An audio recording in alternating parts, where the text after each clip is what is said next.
Okay, crew roles. Hopefully you should have watched a few short films by now. Make some notes, think about the production details that go into these films, but more importantly, as stated previously, think about the crew roles. So think about who's involved in the production, the scale of the production, the needs of the production, and the overall process of filmmaking.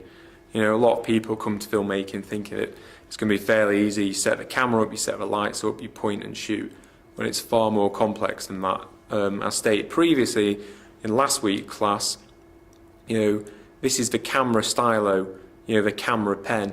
You're creating narrative in the way your film's constructed outside of the script. At the moment, let's put the script to one side. We all know what the script is, and it's written by the scriptwriter.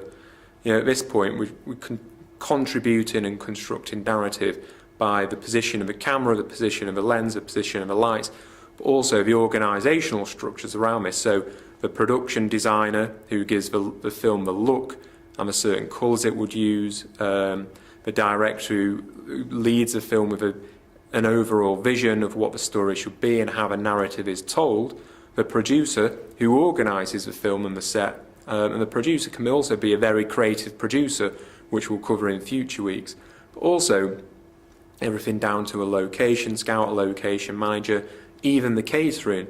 The caterers are the people who need to get the catering right to feed the crew, to make sure the crew are happy and working solidly. Anybody who's not being fed for 12 hours on a cold set are going to down tools and simply not work. So, moving on to the areas of production. Quite simply, there are three areas of production, and this is the pre-production stage, the production stage, and the post-production stage. And these stages are fairly easy to work out, but in terms of time, the pre-production stage could maybe a lead-in for a short film could be anywhere between 1 month and a year. So in terms of pre-production, it would be and some of you will be at this point also, in terms of putting a crew together or finding the right people for the crew, making a specific crew out of talent that already exists in terms of genre or previous work on previous TV shows or films. Again, at this level, at an amateur level, we're working on our own skill sets and mapping out our skills already to understand what we can do, what we're capable of, but also what we're prepared to learn. The pre-production stage also includes finding and assessing contributors who can contribute story, who can contribute scripts, and then working with these scripts. The production stage might well be the shortest part of the whole filmmaking process. This is a stage when you're out in the field, out on set, on location, making your film. For a short film of, let's say, 10 minutes long, I expect 5 days worth of shooting. So this is 5 days on set. However, these 5 days might be very long days in terms of organising your shoot, thinking about what the change in locations is, the amount of time between locations, the amount of time each shot will take, the amount of time each scene will take, any problems that you might encounter. Okay, and then finally, the post-production stage, which can also be a lengthy stage in terms of editing, sound, music, and even distribution.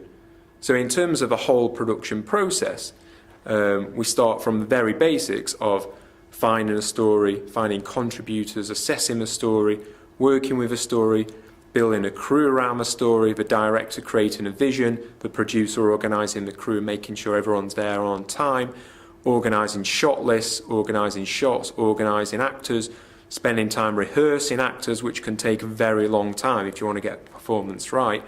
Then you work through the production, which hopefully everything should be in place for, so which should go smooth, but more often than not doesn't.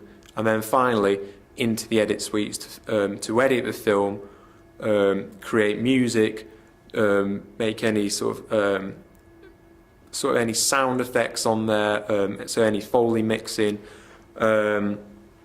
also any reshoots during the edit process. You'll find that some shots simply don't work, or performances won't be very good, or things will be out of focus. You need time to go back into the field and do some reshoots. Then finally it's a case of putting the titles, the credits on, and then after this is distribution.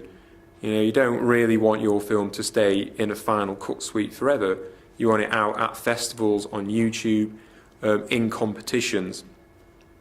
Okay then, so in terms of this production process, we need to figure out who is involved.